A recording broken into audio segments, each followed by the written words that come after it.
TheCraftyGemini. I post weekly crafting, cooking, and even organic gardening videos right here on my YouTube channel.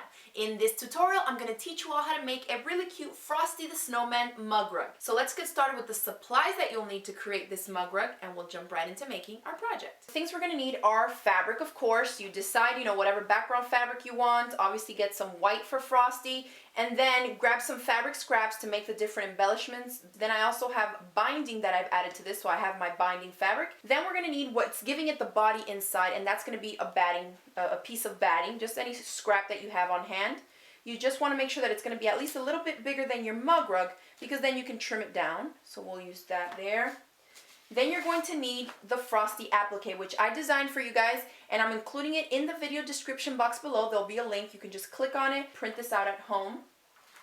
To create that applique, we're going to need some paper-backed fusible web. And I like to use Pellon Wonder Under. It's nice and thin. It doesn't stiffen up the fabric too bad. And it's fairly inexpensive. Sometimes I'll buy it in the bolt like this when I can find it. If I have a 50% off coupon, then I'll buy it in a big bolt like that. Or they also sell it in these rolls like this. It comes in a little box, and then you can just, use whatever piece you need. For this project, you're not going to need that big of a chunk. It's just going to be something big enough to fit Frosty on there so we can cut out all the pieces that make him up. Then we're also going to need just the more basic supplies. We have pins here, a rotary cutter, and the mat. If you have a pair of scissors, grab them, but even better than a big pair of scissors, if you have little ones like this, but just for the smaller areas, these smaller scissors are going to get nice and in there to help us cut them out correctly.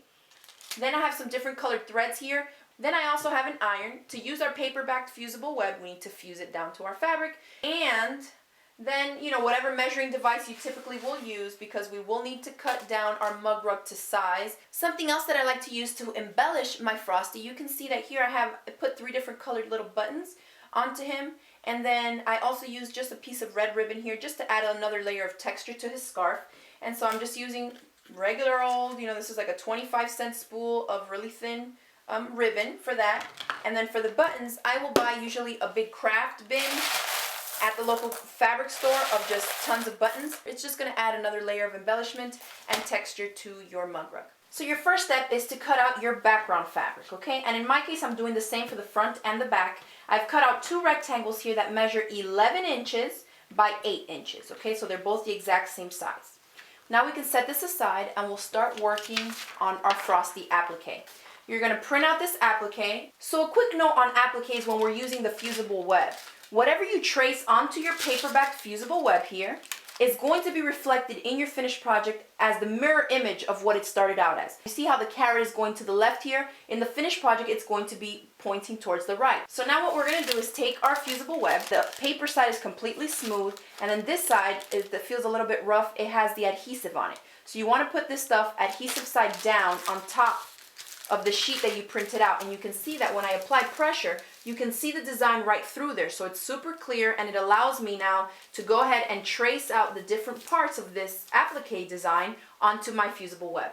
You want each piece that you're tracing to stand alone by itself, because each one is going to be made up of a different fabric. So for example, for the eyes, I wouldn't go ahead and draw them in here because I'm not going to cut out of that chunk of fusible web.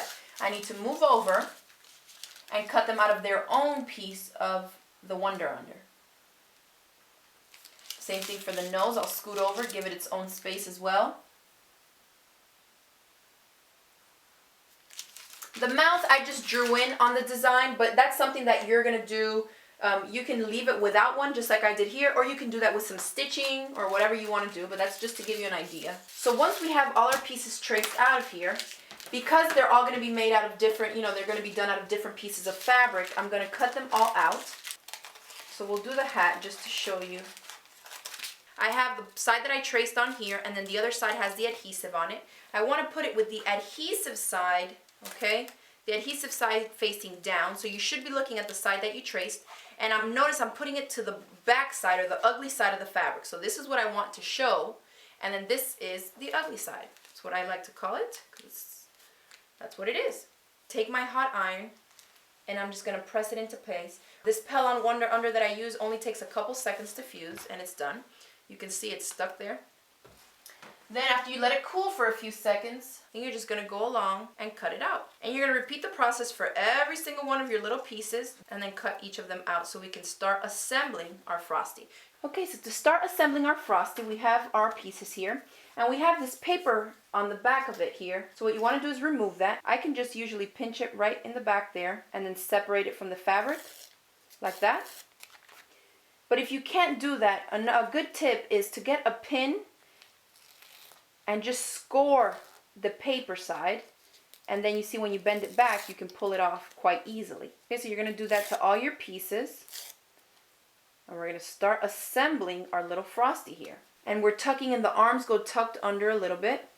Play around with it, you know, until you get him exactly how you want him. And I think I like the way that that looks. Now, one thing you want to note is how much space you have here, here, and here. Let me scoot this here so I can hit it with my iron, and I'm just going to hit everything right into place. The eyes I probably won't stitch around because they're so small that I'll just leave them as is. The carrot nose as well, I'll probably just leave it like that. So what I'm going to do is exactly what I did on this one, and that's just use a straight stitch.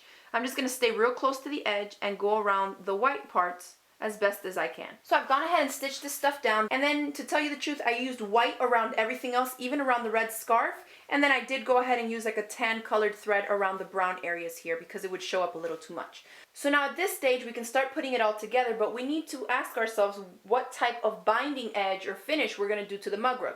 If you're going to just top stitch it, you know, turn it inside out and top stitch it like I did here with no actual binding, how I show you to do it in this cupcake mug rug tutorial, then you're not going to need to do any binding. If you do want it to be a little framed out and have this binding on it, then you definitely want to watch my videos on how to make and attach the binding, which I'm linking to right here. If you want to keep it simple, obviously go with the technique I show you in the cupcake mug rug.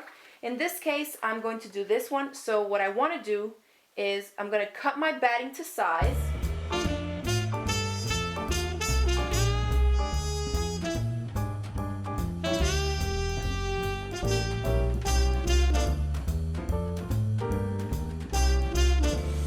And all I did was pin the top two together. Now I'm going to layer it over the backing so everything is nice and flat, and I'm going to take out my pins and now pin it through all 3 layers.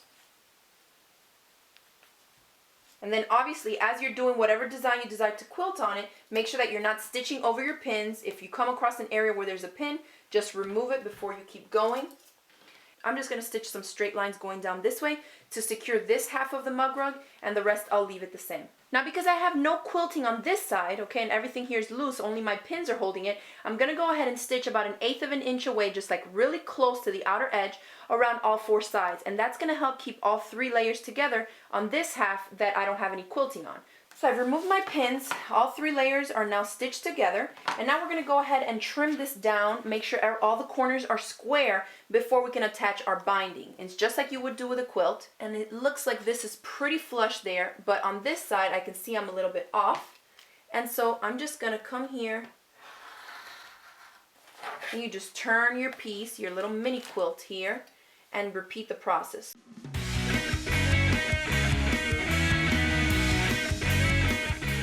So I'm almost done with this new mug rug. All I need to do is now flip my binding over to the back side, and I'm actually going to hand stitch it in place like how I do my quilt bindings. So I'll do that, but then at this point also you can go back and then embellish your Frosty.